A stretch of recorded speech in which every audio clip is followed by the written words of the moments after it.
오늘 아침에 우리가 내가 무슨 일을 함에 있어서 그 의미를 알고 하는 것이 대단히 중요하다, 이런 말씀을 드렸습니다. 더불어 중요한 것이 있다고 한다면 내가 지금 살아가고 있는 때가 어떤 때인 줄을 아는 것은 대단히 중요하다라고 하는 겁니다. 특별히 우리가 모두가 이 성도들이라고 한다면 지금을 말세 중에 말세라고 하는 말세지말이라고 하는 말을 하고 있습니다.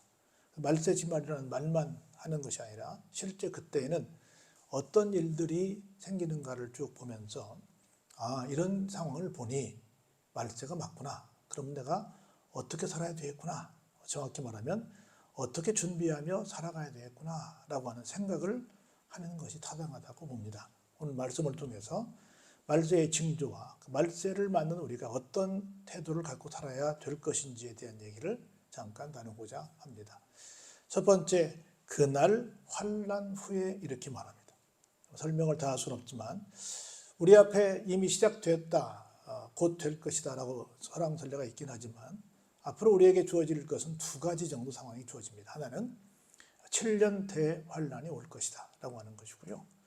그 다음에 주님들 오시는 수수를 밟아가는 여러 절차들이 있죠. 그리고 주님께서 오시는 그 인자의 재림이라고 하는데 그 상황을 좀 보면 그날 환난 후에 이렇게 시작합니다. 첫 번째는 즉시 해가 어두워진다. 두 번째는 달도 빛을 못 낸다. 세 번째는 별들이 하늘에서 떨어진다. 그리고 나아가서 하늘의 권능들도 흔들리게 된다. 이렇게 말세의 징조에 대해서 예수님께서 오시기 전에 일어난 이런 날 현상들에 대해서 말씀을 하시고 계십니다. 이것은 여러 가지 시적인 표현이기 때문에 은유의 뜻인데 간단히 말한다면 이 세상 권세자들이 내 권세는 영원할 거야 라고 하는 사람들의 그 주장이 절대 그렇지 않다. 모든 것들이 다 무너지게 될 것이다 라고 하는 것이고, 두 번째는 심지어 마귀들이 이 세상의 주인 노릇하는, 다시 말해 공중권세를 잡고 모든 것들이 자기들의 것이라고 생각을 했던 그런 것들까지도 흔들리게 되는, 다시 말해서 세상의 절대 강자가 자기들이 아니고 진짜 절대 강자는 우리 예수 그리스도가 진짜 만왕의 왕이시고 참 주인이 되신다는 것을 입증하는 그런 현상이 드러나게 될 것이다 라고 하는 말씀을 29절을 통해서 우리에게 증거해 주시고 계십니다. 이런 일이 생길 때, 절대적인 것들이 막 흔들리게 될 때, 그때에 인자의 징조가, 인자는 예수님을 가리킵니다. 예수님께서 드디어 재림을 하시는 그런 징조가 하늘에서 보일 것이다, 이렇게 말씀을 하십니다. 그때 어떤 일이 이 땅에서 이루어지냐면 모든 족속들이 통곡하게 됩니다. 왜 통곡해요? 내가 왜 진짜를 몰라봤을까? 우리가 진짜 믿고 섬기고 따라야 될 분이 예수님이라는 걸 몰랐을까? 왜 내가 엉뚱한 것에 그렇게 전전긍긍하며 살았을까? 내 삶이 왜 이랬을까라고 안타까워하면서 통곡하게 된다는 겁니다. 그때 인자가 무엇을 타고? 구름을 타고 능력과 큰 영광으로 오시게 될 겁니다. 전 세계적으로 그런 사람들이 수도 없이 많겠지만 특별히 우리나라만 해도 내가 재림 예수다라고 주장하는 사람들이 40명 이상이 된다고 합니다. 그렇게 그 사람들은 다 뭐라고 하냐면 살짝 비밀리에 이렇게 와서 내가 진짜 재림 예수야라고 말하고 있지만 오늘 본문은 분명히 말씀하십니다. 구름을 타시고 능력과 큰 영광으로 오는 것을 보게 될 것이다. 공개적으로 오신다, 그 말입니다.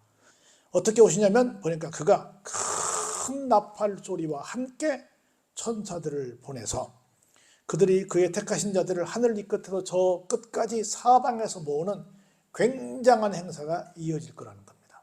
지금은 그런 거 잘 안 하는데 옛날에는 학생들이 고등학교 내 밴드부들이 많았습니다. 그래가지고 밴드부들이 어떤 마을 행사에, 그 시 행사에 나가서 시가 행진을 많이 했어요.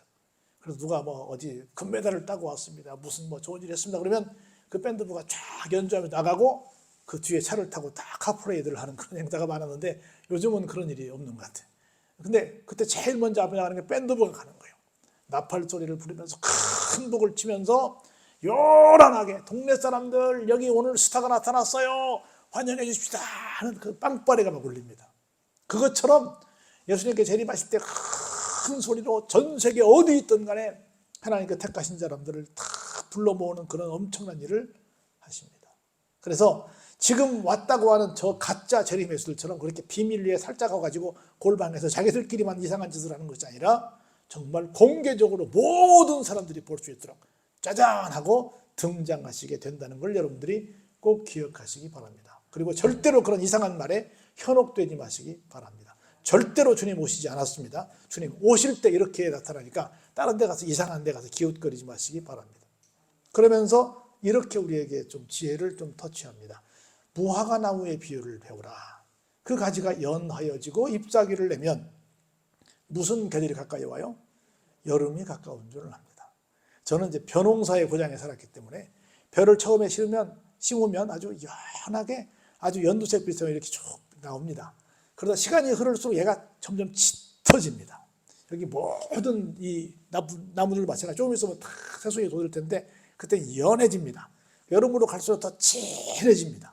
가을이 되면 물론 또 울긋불긋 멋진 단풍으로 변하긴 하지만 그런 걸 보면서 아 지금 봄이구나. 아 지금 여름이 왔구나. 아 지금 가을이 왔구나. 이제 곧 떨어지면 아 곧 겨울이 오겠구나. 다 아는 것처럼 우리 모두가 자연현상을 보면서 그런 걸 알게 될 텐데 이와 같이 너희도 이 모든 일을 보거든 뭐 해라? 인자가 문 앞에 가까이 와 계신 것을 알고 이런 상황을 보니 주님께서 재림하실 때가 임박하구나. 이걸 깨닫길 바란다 라고 말씀을 하십니다. 그러면서 얼마나 급하게 오시냐면 내가 진실로 너희에게 말하는데 이 세대가 지나가기 전에 이 일이 다 일어나리라. 이 말은 꼭 뭐 그때 시간을 정해놓은 것이 아니라 그만큼 가까이 빨리 오신다는 것을 이렇게 표현을 하고 계신 겁니다. 그러시면서 한번 같이 읽어볼까요? 천지는 없어질지언정 주님의 말씀은 없어지지 아니한다. 다시 말해서 이 일은 꼭 일어난다. 어떤 사람은 전도하면 그렇게 말합니다. 아이고 예수님이 2000년 전부터 오신다 그러는데 뭐 오시긴 뭘 오십니다. 안 오십니다. 이렇게 말하는데 아니에요. 절대로 실현치 않으십니다. 확실하게 오십니다. 그런데 중요한 것이 하나 있어요. 한번 더 중요한 말씀 읽어볼까요? 그러나 그 날과 그 때는 아무도 모르나니 하늘의 천사들도 심지어 아들 되신 예수님도 모르고 오직 하나님 아버지만 아신다는 겁니다. 그런데 얼마나 많은 이단들이 전부 다 뭐라고 말해요? 예수님이 오신다는 날을 정해가지고 뭐 다미성교회부터 시작해서 그 날을 기다리다가 계속 망신살을 뻗치고 있는 겁니다. 여러분 기억하십시오. 기도를 아무리 많이 하고 무슨 계시를 받고 별별 짓을 다 해도 예수님 오시는 날을 알 수 있다 없다? 알 수 없다. 그런데 안다고 말하는 사람들이 얼마나 많은지 몰라요. 여러분들 잘 모르셔서 그렇지 모든 이단들의 공통적인 특징은 어디서부터 시작하냐면 예수님의 재림 날짜부터 정합니다. 그리고 그날이 되는데 안 오시잖아요. 예수님 급한 일이 계셔서 못 오셨대. 이게 말이 되냐고. 근데 그런 말을 또 믿고 따라가고 있다는 거예요. 절대로 누구에게만 그렇게 말하지 않습니다. 그러면서 이렇게 말씀하세요. 노아의 때와 같이 인자의 임함도 그러하리라. 우리 노아의 때 잘 알잖아요. 홍수전에 노아가 방주에 들어가던 날까지 사람들은 뭐 했어요? 먹고 마시고 시집가고 장가가고 무슨 얘기예요? 오직 사람들의 기쁨만을 위해서 하나님과는 상관없이 사람들의 일만 했다는 겁니다. 오직 언제까지요? 홍수가 나서 다 쫄딱 망할 때까지 뭐 했다는 거예요? 제일 중요한 게 깨닫지 못했다는 거예요. 여러분께 제가 강력하게 주장하는 것이 하나 있는데 어떤 사람들은 오늘 나 은혜 받았어요. 설교 끝나면 그런 말을 하는 사람들이 있어요. 근데 그 은혜 받았다는 말을 어떤 사람들은 제가 볼 때는 대부분의 경우 오늘 내가 필요한 말씀 들었어요. 오늘 나에게 용기가 됐어요. 내가 힘이 됐어요. 뭐 나에게 어떤 뭐 좋은 덕담이 됐어요. 이럴 때 우리는 대부분 은혜 받았어요 이렇게 말을 합니다. 그런데 은혜라고 하는 건 물론 그것도 은혜이죠. 그런데 은혜는 뭐냐면 한번 들어볼까요? 깨달음이다. 내가 몰랐던 것을 깨닫게 되는 거예요. 내가 알았던 것이지만 더 확실하게 깨닫는 거예요. 근데 깨닫는 것은 때로는 나에게 기분이 좋을 수도 있고 또 내가 기분이 나쁠 수도 있지요. 그렇지만 그게 진짜로구나, 그게 맞구나, 그게 진리로구나, 그게 사실이구나, 이걸 깨닫는 것을 은혜라고 해요.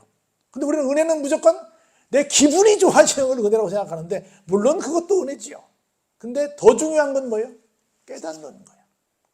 우리가 설교를 통해서 어떤 상황을 통해서 한 살 한 살 나이를 더 먹어가면서 내가 뭔가 깨닫는 것이 적다는 것은 굉장히 불행한 겁니다. 내가 철이 났다는 것은 뭐예요? 뭔가 깨닫는 것이 많아졌다는 거라. 그런데 이걸 깨닫지 못하고 언제까지?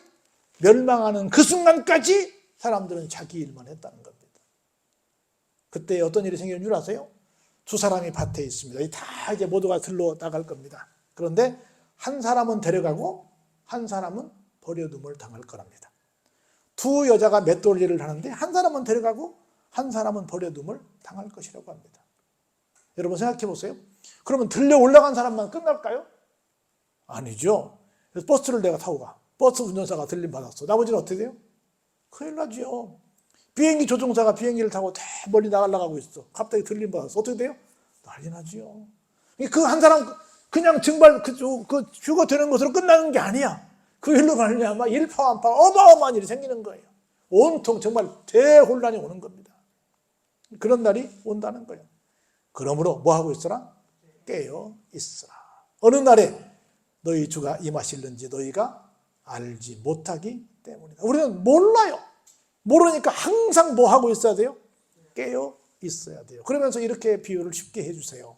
도둑놈이 오는데 도둑놈이 어느 시간에 올 줄 알면 여러분 주인이라면 그걸 가만히 있겠어요? 그냥 잡겠어요? 잡지요. 경찰에 신고하든 뭐 내가 몽둥이를 들고 있든 어떻게든 절대로 뚫리지 않게 하고 있지요. 그런데 여러분 생각해 보세요. 도둑은 언제 와요? 아무도 모를 때 오지요. 내가 절대로 알 수 없는 시간에 오지요. 이러므로 같이 44절 읽어보죠. 시작. 너희도 준비하고 있어라. 언제? 생각하지 않은 때에 인자께서 오시게 될 것이라는 거예요. 항상 뭐 하고 있어야 돼요? 준비하고 있어야 된다. 깨어 있어야 된다는 얘기를 하는 겁니다. 그러면서 한 가지 예를 들면서 말씀을 마칩니다.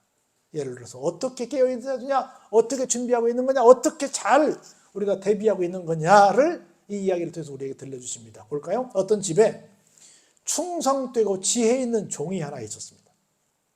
그런데 이 사람이 어떤 일을 맡았냐면 때를 따라서 양식을 나눠줄 어떤 책임을 맡았어요. 지금으로 하는 봉급을 준다든가 뭔가 이렇게 일꾼들이 먹어야 할 거 아니에요. 그래서 그걸 책임을 맡았는데 이 사람이 올 때 정말 성실하게 그 일을 잘 감당했어요. 그랬더니 주인이 올 때 그 종이 그렇게 성실하게 정말 지혜롭게 충성되게 하는 걸 보면 어떻게 했어요? 야, 이 친구 참 기특한 친구로서 하고 그 친구가 뭐가 되겠어요? 복받는 일이 되지요. 그러면서 진실로 너희에게 이르노니 주인이 그 모든 소유를 그에게 맡기게 될 것이다. 그 한 가지 일만 시키는 게 아니라 야, 나머지 네가 다 해라. 너 보니까 내가 있으나 없더라. 너무 정말 충성되게 진실되게 잘 하고 있구만. 다 해라. 그렇게 맡기게 될 텐데 만일 반대의 상황을 보자는 거죠. 어떤 사람이 악한 종이 됐어. 그래가지고 이렇게 생각합니다. 나한테 주인이 이 일을 하라고 했는데 뭐 안 하는 것도 아니고 하지 뭐. 근데 내 생각에는 주인이 어느 날 갑자기 올 것 같지도 않아. 그리고 빨리 올 것 같지도 않아. 그러니까 하긴 할 거야. 내가 할 거야. 근데 지금은 어때요? 내 마음대로 할 거야. 게으름도 피우고 뭐 이것저것 또 이렇게 할 거야. 어떻게? 때로는 동료들을 때리기. 왜냐면 나한테 맡겼으니까 자기가 주인 노릇 하는 거야. 뭐 없는 세상에 뭐가 주인이라고. 그리고 맨날 누구 데려와? 술 친구들 데려와. 그래서 더불어 먹고 마시게 되면서 맡긴 일은 안 하고 있을 때 언제 주인이 와요? 자기 생각과 다를 때죠. 이렇게 말하면 나는 중간에 안 올 거야? 일찍 안 올 거야? 생각했는데 생각지 않은 때에 알지 못하는 시간에 그 종이 와서 그 주인이 딱 주인 종에게 옵니다. 딱 보고 뭐예요? 이놈 봐라. 하라는 일은 안 하고 술 친구들만 데려다 놓고 엉뚱한 짓만 하고 있네? 하는 걸 보고 난 다음 어떻게 하겠어요? 엄히 때리고 외식하는 자가 받는 벌에 처하리니 거기서 어때요? 슬피 울며 이를 갈리라 라고 말씀을 하시면서 오늘 본문의 말씀이 끝이 납니다. 그러면서 뭐하고 살아라? 늘 준비하고 살아라. 늘 뭐하라? 깨어있어 살아라. 항상 경각심을 갖고 살아라. 그리고 정말 맡겨진 일에 최선을 다하면서 충성되고 진실되게 살아라. 아니 살고 있어라 라고 하는 거죠. 특별히 어떻게 하는 게 준비하는 것일까? 한 가지만 얘기하고 제가 마치고자 합니다. 여러분 그 최후의 만찬 레오나르도 다빈치 우리 밑에 내려가면 저기 계단에 있는 그림이 있잖아요. The Last Supper라고 써있는데 그 최후의 만찬 그림이에요. 누가 그랬어요? 레오나르도 다빈치가 그랬잖아요. 이 양반이 그림을 그려야 되는데 우리 잘 아는 것처럼 예수님의 얼굴부터 시작해서 저 누구까지? 가룟 유다까지 그림을 그려야 하잖아요. 한 사람 한 사람 얼굴을 다 그리는데 두 사람만 남겨놓고 그렸어. 뭐 베드로, 안드레 뭐 거기 다 그리고 처음엔 예수님을 가장 정말 훌륭한 사람을 모델로 삼아야 될 거 아니에요. 예수님 남겨놓고 그 다음에 마지막 누구? 가룟 유다 그려야 되는데 가룟 유다를 누굴 잡았냐면 일생 동안 자기를 그냥 괴롭힌 못한 친구를 가룟 유다 얼굴로 그렸었거든. 얼마나 고약해. 그래놓고 다 나머지 11명 다 그렸는데 12명 다 그랬지. 이제 예수님 빼놓고 13명이니까 예수님까지 12명. 그리고 이제 마지막 예수님을 그려야 되는데 누구를 그릴까? 그런데 아무리 생각해도 예수님의 얼굴이 떠오르지 않는 거야. 누구를 모델로 삼을까? 그래가지고 한 수도사를 찾아가서 이야기를 합니다. 내가 나를 못하게 구는 그 친구까지 포함해서 예수님의 12제를 다 그렸는데 마지막 한 분 예수님을 못 그렸소이다. 누구를 모델로 해서 좀 그렸으면 좋겠습니까? 라고 그랬더니 당신은 절대로 예수님을 그릴 수 없습니다. 무슨 얘기입니까? 왜냐하면 당신의 그림에 누가 있으니까? 가룟 유다가 있으니까. 어떤 가룟 유다가 있어요? 당신의 마음에 아직도 용서하지 못한 미워하는 마음이 있는 그 상태에서 그려놓은 그 친구가 있기 때문에 안 됩니다. 당신이 그 마음을 풀어야만 당신에게 예수님을 닮은 그 사람이 보일 거예요. 근데 당신 마음 속에 그걸 풀지 못하면 당신 얼굴에, 당신 눈에 예수님 같은 그 양반이 안 보일 겁니다. 먼저 당신 마음부터 그것을 푸세요. 당신부터 먼저 풀어야 그게 보입니다. 기가 막힌 아이디어 아니에요? 그런 조언을 받게 됩니다. 우리가 말세에 준비한다. 주님 오실 날 준비하는데 뭘 준비할 거냐? 준비할 게 너무 많지요. 특별히 뭐 하자? 풀 거 풀자. 용서할 거 용서하자. 그래서 캥기는 것 없이 주님 오실 때 기쁜 마음으로 주님 더 다 했어요 하고 만날 수 있는. 우리 금년의 표어가 주여 치유하게 하시잖아요. 나도 치유하고 상대방도 치유하고 서로 다 치유해서 서로 편안한 마음으로 주님 만나야지. 껄쩍지근한 마음 가지고 주님 만나면 되겠어요?